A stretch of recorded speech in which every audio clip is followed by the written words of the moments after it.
ಬಂಧುಗಳೇ ನಮಸ್ಕಾರ. ನಾನು ನಿಮ್ಮ MP ಮುದಾಳಿ. ಬಂಧುಗಳೇ, ತಮಗೆಲ್ಲ ಗೊತ್ತಿರೋ ಹಾಗೆ ಬೀದರ್ ಜಿಲ್ಲಾ ಪಂಚಾಯತ್ನ ಅವ್ಯವಸ್ಥೆಗಳು ನೋಡಿದ್ರೆ ನಿಜಕ್ಕೂ ಅಲ್ಲಿ ವಾಕರಿಕೆ ಬರುತ್ತೆ. ಅಲ್ಲಿ ನಿಂತ್ಕೊಳ್ಳೋಕ್ಕೂ ಆಗಲ್ಲ, ಮೂಗು ಮುಚ್ಚಿಕೊಂಡು ಓಡಾಡಂತ ಪರಿಸ್ಥಿತಿ ಎದುರಾಗಿದೆ. ಪ್ರತಿಯೊಂದು ಹಳ್ಳಿಗಳು ಕೂಡ ಶೌಚಾಲಯ ನಿರ್ಮಾಣ ಮಾಡ್ಕೊಳ್ಳಿ, ನಿಮಗೆ ಇಂತಿಷ್ಟು ಹಣ ಕೊಡ್ತೀವಿ, ಈ ಥರ ನಿಮಗೆ ಹಣ ಕೊಡ್ತೀವಿ, ಶೌಚಾಲಯನ ಬಳಸಬೇಕು ಅಂತಕ್ಕಂಥ ಮಾತನ್ನು ಹೇಳ್ತಾರೆ ಜಿಲ್ಲಾ ಪಂಚಾಯತ್ನ ಮುಖ್ಯ ಕಾರ್ಯನಿರ್ವಾಹಕ ಅಧಿಕಾರಿಗಳು ಮತ್ತು ಅವರ ತಂಡದ ಎಲ್ಲ ಸದಸ್ಯರು.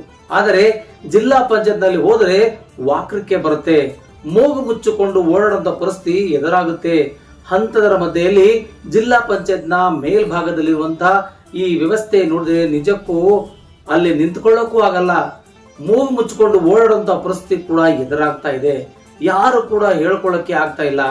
ಸುಮಾರು ಅಲ್ಲಿರ್ತಕ್ಕಂಥ ಸಮಸ್ಯೆಗಳ ಪಟ್ಟಿಗಳ ನೋಡಿದ್ರೆ ಇಲ್ಲಿ ಲಕ್ಷಾಂತರ ಅಲ್ಲ ಕೋಟ್ಯಾಂತರ ರೂಪಾಯಿ ಪ್ರತಿ ಪಂಚಾಯತ್ಗೆ ಹರಿದು ಕೊಡುವಂತಹ ಈ ಒಂದು ಜಿಲ್ಲಾ ಪಂಚಾಯತ್ನಲ್ಲಿ ಈ ರೀತಿ ಅವರದೇ ಒಂದಿಷ್ಟು ಕುಡಿಯಕ್ಕೆ ನೀರಿಲ್ಲ, ಶೌಚಾಲಯಕ್ಕೂ ಜಾಗ ಇಲ್ಲ, ಶೌಚಾಲಯ ಇದ್ರೂ ಕೂಡ ಮೂಗು ಮುಚ್ಚಿಕೊಂಡು ಹೋಗುವಂತಹ ಪರಿಸ್ಥಿತಿ ಬರ್ತಾ ಇದೆ.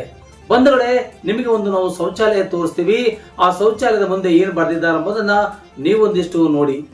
ಶೌಚಾಲಯಕ್ಕೆ ಒಳಗಡೆ ಹೋದ್ರೆ ಚಿಲಕ ಹಾಕೊಳ್ಳಿ ಅಂತ ಹೇಳ್ತಾ ಇದ್ದಾರೆ. ಅಂದ್ರೆ ಒಳಗಡೆ ಹೋದ್ರೆ ಚಿಲಕ ಹಾಕೊಳ್ಳಿ, ವಾಪಸ್ ಬರೋದಿಲ್ಲ ಗೊತ್ತಿಲ್ಲ. ಆದರೆ ಯಾರಾದ್ರೂ ಬಂದು ನಿಮ್ಮನ್ನ ಇಲ್ಲಿ ತೊಂದರೆ ಕೊಡಬಹುದು ಅಂತಕ್ಕಂಥ ವಿಚಾರವಾಗಿ ನೋಟಿಸ್ ಬೋರ್ಡ್ ಸಹ ಹಚ್ಚಿದ್ದಾರೆ. ಅಂದ್ರೆ ಈ ಒಂದು ಜಿಲ್ಲಾ ಪಂಚಾಯತ್ನಲ್ಲಿ ಜಿಲ್ಲಾ ಪಂಚಾಯತ್ನ ಮುಖ್ಯ ಕಾರ್ಯನಿರ್ವಾಹಕ ಅಧಿಕಾರಿಗಳು ಒಂದಿಷ್ಟು ಅವರ ಅಕ್ಕಪಕ್ಕದಲ್ಲಿರ್ತಕ್ಕಂಥ ಏನು ಆಫೀಸ್ಗಳು ಇದಾವಲ್ಲ, ಇಲಾಖೆಗಳು ಇದಾವಲ್ಲ, ಆ ಇಲಾಖೆಗಳಿಗೆ ಒಂದಿಷ್ಟು ಕಣ್ಣು ಹಾಕಬೇಕು. ಇಲ್ಲಿ ಏನಾಗಿದೆ ಅನ್ನೋದನ್ನು ಸ್ವಲ್ಪ ನೋಡಬೇಕು. ಆದರೆ ನಮ್ಮ ಜಿಲ್ಲಾ ಪಂಚಾಯತ್ನ ಮುಖ್ಯ ಕಾರ್ಯನಿರ್ವಾಹಕ ಅಧಿಕಾರಿಗಳು ನೇರವಾಗಿ ಮನೆಯಿಂದ ಬಂದ್ರೆ ಅವ್ರು AC ಚೇಂಬರ್ ಹೋಗ್ತಾರೆ, AC ಚೇಂಬರ್ ಇಂದ ಬಂದ್ರೆ ಅವರ ಮನೆ AC ರೂಮಿಗೆ ಬರ್ತಾರೆ. ಆದರೆ ಅಲ್ಲಿ ಸಾರ್ವಜನಿಕರಿಗೆ ಒಂದಿಷ್ಟು ಶೌಚಾಲಯಗಳಿಲ್ಲ. ಶೌಚಾಲಯ ಇದ್ರೂ ಸಹ ಗಬ್ಬೆದ್ದು ವಾಸನೆ ನಾರ್ತಾ ಇದೆ. ಅದಕ್ಕೊಂದು ಬ್ಲೀಚಿಂಗ್ ಪೌಡರ್ ಹಾಕಕ್ಕೂ ಅವ್ರಿಗೆ ದುಡ್ಡಿಲ್ಲ. ಆದರೆ ಪ್ರತಿಯೊಂದು ಪಂಚಾಯತ್ಗಳಿಗೆ ಕೋಟ್ಯಾಂತರ ರೂಪಾಯಿಗಳನ್ನ ಕೊಡ್ತಾರೆ. ನೀವೊಂದಿಷ್ಟು ಕೊಳ್ಳೆ ಹೊಡ್ಕೊಂಡು ತಿನ್ರಿ, ನಮ್ಗೊಂದಿಷ್ಟು ತಿನ್ಸ್ರಿ ಅಂತಕ್ಕಂಥ ಉಲ್ಲೇಖದ ಅನ್ವಯವಾಗಿ ಈ ರೀತಿಯಾಗಿ ಅಧಿಕಾರಿಗಳನ್ನ ತಮ್ಮದೇ ಆದ ರೀತಿಯಲ್ಲಿ ಮಾಡಿಕೊಂಡು ಬಂದಿದ್ದಾರೆ. ನಿಮಗೆ ನಾವು ತೋರಿಸ್ತಾ ಇರಲಿಲ್ಲ ಬಂಧುಗಳೇ, ಇದು ಜಿಲ್ಲಾ ಪಂಚಾಯತ್ನ ಮುಖ್ಯ ಕಚೇರಿ. ಈ ಕಚೇರಿ ಒಳಗಡೆ ಹೋಗ್ತಿರುವಾಗ ಗೋಡೆಗಳ ಮೇಲೆ ಕೂಡ ಗುಟ್ಕಾ ತಿಂದು ಸಿಕ್ಕಲ್ಲೇ ಉಗ್ದಿದ್ದಾರೆ. ಇದು ಜಿಲ್ಲಾ ಪಂಚಾಯತ್ನ ಒಂದು ಚಿತ್ರಣ ನಿಮ್ಮ ಮುಂದೆ ನಾವು ತರ್ತಾ ಇದ್ದೀವಿ. ಯಾಕಂದ್ರೆ ಈ ರೀತಿ ಜಿಲ್ಲಾ ಪಂಚಾಯತ್ನ ಮುಖ್ಯ ಕಾರ್ಯನಿರ್ವಾಹಕ ಅಧಿಕಾರಿಗಳು ಅವರು ಅಧಿಕಾರ ವಹಿಸಿಕೊಂಡು ಒಂದಾಗಿಂದ ಕೊನೆ ಪಕ್ಷಕ್ಕಾದ್ರೂ ಒಂದಿಷ್ಟು ಚಂಬರಿಗೆ ಬಂದಿಲ್ಲ, ಈ ಒಂದು ಸ್ಥಿತಿಗತಿ ನೋಡಿಲ್ಲ.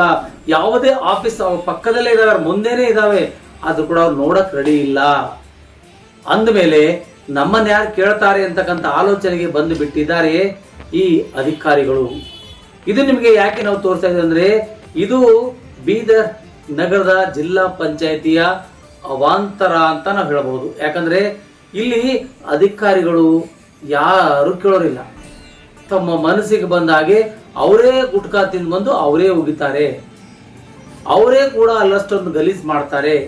ಅವರಿಗೆ ಅದರ ಪರಿಜ್ಞಾನಗಳಿಲ್ಲ, ಶೌಚಾಲಯ ಬಳಸ್ಕೊಳ್ಳುವಂತ ನೀತಿ ನಿಯಮಗಳು ಗೊತ್ತಿಲ್ಲ. ಹಾಗಾಗಿ ಅವರೊಂದು ಬೋರ್ಡ್ ಹಾಕಿದ್ದಾರೆ, ಒಳಗಡೆ ಹೋಗುವಾಗ ಕಂಪಲ್ಸರಿಯಾಗಿ ಚಿಲ್ಕ ಹಾಕೊಳ್ಳಿ ಅಂತೇಳಿ. ಏನ್ರಿ ಇದು? ಗಬ್ಬೆದ್ದು ವಾಸನೆ ನಾರ್ತಾ ಇದೆ, ನಿಂತ್ಕೊಳ್ಳೋಕ್ಕೂ ಆಗ್ತಾ ಇಲ್ಲ, ವಾಕರಿಕೆ ಬರ್ತಾ ಇದೆ. ಅಂತರ ಮಧ್ಯೆಯಲ್ಲಿ ಮಹಿಳೆಯರು ಮತ್ತು ಪುರುಷರು ಕೂಡ ಸೇರಿಕೊಂಡು ಅಲ್ಲಿ ಜಿಲ್ಲಾ ಪಂಚಾಯತ್ನ ಮುಂಭಾಗದಲ್ಲಿರ್ತಕ್ಕಂಥ ಈ ಒಂದು ಕೊಠಡಿಯಲ್ಲಿ ಈ ತರದ ಗಬ್ಬು ವಾಸನೆ ನಾರ್ತಾ ಇದೆ. ಪಕ್ಕಕ್ಕೆ ಹೋದ್ರೆ ಅಲ್ಲಿ ಲೆಕ್ಕ ಅಧಿಕಾರಿಗಳಿದ್ದಾರೆ, ಈ ಕಡೆ ಬಂದ್ರೆ ಮತ್ತೊಂದು ಆಫೀಸ್ ಇದೆ ನೀರಾವರಿಗೆ ಸಂಬಂಧಪಟ್ಟಿರೋ ಹಾಗೆ. ಇದೇನ ಹೇಳ್ತಿಲ್ಲ, ಜಲ ಜೀವನ್ ಮಷೀನ್ ಅಂತಕ್ಕಂಥದ್ದು ಆ ಒಂದು ಆಫೀಸು. ನೋಡ್ರಿ ಅವ್ರ ಆಫೀಸ್ ಎಲ್ಲ ಹೆಂಗ್ ಮಾಡ್ಕೊಂಡಿದ್ದಾರೆ ಅಂದ್ರೆ ಫಳ ಹೊಡೆಯುವಂತ ಕೆಲಸ ಮಾಡ್ಕೊಂಡಿದ್ದಾರೆ.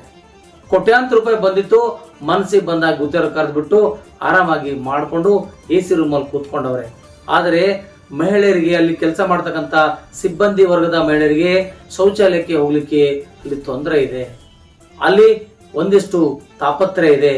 ನೋಡಿ ಆ ವ್ಯವಸ್ಥೆನ, ಎಲ್ಲಿ ಬೇಕಾರಲ್ಲಿ ಉಳಿದ್ದಾರೆ, ಎಲ್ಲಿ ಬೇಕಾದಲ್ಲಿ ಕಸ ಕಡ್ಡಿ ಹಾಕಿ ಗಬ್ಬೆದ್ದು ನಾರ್ತಾ ಇದೆ. ಆ ಒಂದು ಸೆಕ್ಷನ್ಗೆ ಬರುವಾಗ ಮೂಗು ಮುಚ್ಚಿಕೊಂಡು ಬರಬೇಕಂತ ಪರಿಸ್ಥಿತಿ ಎದುರಾಗಿದೆ. ಇಂಥ ಪರಿಸ್ಥಿತಿಯಲ್ಲಿ ಜಿಲ್ಲಾ ಪಂಚಾಯತ್ನ ಮುಖ್ಯ ಕಾರ್ಯನಿರ್ವಾಹಕ ಅಧಿಕಾರಿಗಳು ಯಾಕೆ ಅವರ ಅಕ್ಕಪಕ್ಕದಲ್ಲಿರ್ತಕ್ಕಂಥ ಕೊಠಡಿಗಳಿಗೆ ಹೋಗೋದಿಲ್ಲ. ಅವರ ಶೌಚಾಲಯಗಳು ಹೇಗಿದ್ದಾವೆ, ಅಲ್ಲಿರ್ತಕ್ಕಂಥ ಕೆಲಸಗಳೇನಿದ್ದಾವೆ, ಯಾವ ಅಧಿಕಾರಿ ಎಲ್ಲಿದ್ದಾರೆ ಅಂತಕ್ಕಂಥದ್ದು ಇನ್ನೂ ಕೂಡ ನಮ್ಮ ಗಿರೀಶ್ ಬೋದಲ್ ಅವರಿಗೆ ಗೊತ್ತಾಗ್ತಾ ಇಲ್ಲ. ಇಂಥ ಪರಿಸ್ಥಿತಿಯಲ್ಲಿ ಇರುವಾಗ ಏನೆಲ್ಲ ಮಾಡಬೇಕನ್ನೋದನ್ನ ಇಲ್ಲಿ ನಮಗೆ ಒಂದು ಸಹ ತೋರಿಸ್ತಾ ಇಲ್ಲ. ಇದು ಹೇಳಿ ಕೇಳಿ ಜಿಲ್ಲಾ ಪಂಚಾಯತ್ ಕೋಟ್ಯಾಂತರ ರೂಪಾಯಿಯನ್ನ ಲೂಟಂ ಪಾಟ್ ಮಾಡ್ತಾರೆ, ಆದರೆ ಅವರ ಶೌಚಾಲಯಗಳನ್ನ ನೆಟ್ಟಕ್ಕೆ ಇಟ್ಕೊಂಡಿಲ್ಲ. ಅವರು ನೀರು ಯಾವ ರೀತಿ ಬಳಸಬೇಕು ಅನ್ನೋದು ಅವ್ರಿಗೆ ಗೊತ್ತಿಲ್ಲ. ಹೇಗೆಲ್ಲ ಇದಾವ ಅಂದ್ರೆ ನಿಮಗೆ ಒಂದಿಷ್ಟು ನಾವು ತೋರಿಸ್ತೀವಿ ನಮ್ಮ ನಾರಂಜ್ ಎಕ್ಸ್ಪ್ರೆಸ್ ಸುದ್ದಿವಾಹಿನಿಯಲ್ಲಿ. ಬನ್ನಿ ಆ ಸುದ್ದಿಗಳತ್ತ ಒಂದಿಷ್ಟು ನಾವು ಗಮನಿಸೋಣ. ಬೀದರ್ ಜಿಲ್ಲೆಯಲ್ಲಿ ಇರ್ತಕ್ಕಂಥ ಜಿಲ್ಲಾ ಪಂಚಾಯತ್ನ ಸಂಪೂರ್ಣ ಚಿತ್ರಣ ನಿಮ್ಮ ಮುಂದೆ ನಾವು ತರ್ತೀವಿ. ಈಗಲಾದರೂ ಜಿಲ್ಲೆಯ ಜಿಲ್ಲಾ ಪಂಚಾಯತ್ನ ಮುಖ್ಯ ಕಾರ್ಯನಿರ್ವಾಹಕ ಅಧಿಕಾರಿ ಗಿರೀಶ್ ಬೋದಲೆ ಅವರು ಆ ಸಂಬಂಧಪಟ್ಟಂತ ಅಧಿಕಾರಿಗೆ ಕರೆದು ಸೋಕಾಸ್ ನೋಟಿಸ್ ಕೊಡ್ತಾರಾ, ಅಥವಾ ಅಲ್ಲಿರ್ತಕ್ಕಂಥ ಕಸ ಕಡ್ಡಿ ಗಬ್ಬೆದ್ದು ನಾಡ್ತಿರುವಂತ ಈ ಒಂದು ವ್ಯವಸ್ಥೆಯನ್ನ ಸರಿಪಡಿಸ್ತಾರ ಎಂಬುದನ್ನ ಕಾದು ನೋಡಬೇಕಾಗಿದೆ. ಬಂಧುಗಳೇ, ತಮಗೆಲ್ಲ ಈ ಸುದ್ದಿ ಇಷ್ಟವಾದರೆ ದಯವಿಟ್ಟು ಶೇರ್ ಮಾಡಿ, ಕಮೆಂಟ್ಸ್ ಮಾಡಿ, ಹಾಗೂ ಸಬ್ಸ್ಕ್ರೈಬ್ ಮಾಡ್ಕೊಳ್ಳಿ, ಲೈಕ್ ಮಾಡಿ, ಶೇರ್ ಮಾಡಿ ಮತ್ತು ನಿಮ್ಮ ಅನಿಸಿಕೆ ಅಭಿಪ್ರಾಯಗಳನ್ನು ತಿಳಿಸಲು ಈ ಮೂಲಕ ನಾವು ಮನವಿ ಮಾಡ್ತಾ ಇದ್ದೇವೆ. ಮುಂದೆ ಸುದ್ದಿಗಾಗಿ ಮತ್ತೆ ಬರ್ತೀವಿ. ಅಲ್ಲಿವರೆಗೂ ನಮಸ್ತೆ. ನಾನು ನಿಮ್ಮ MP ಉದಾಹರಣೆ.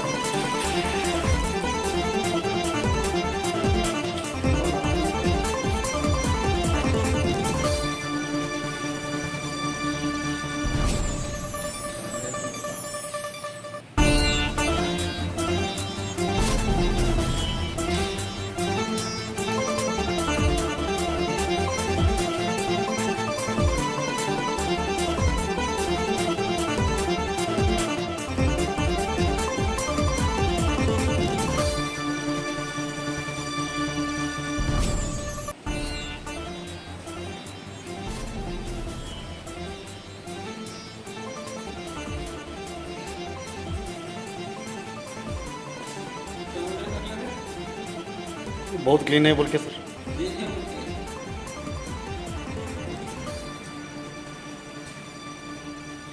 आपके सामने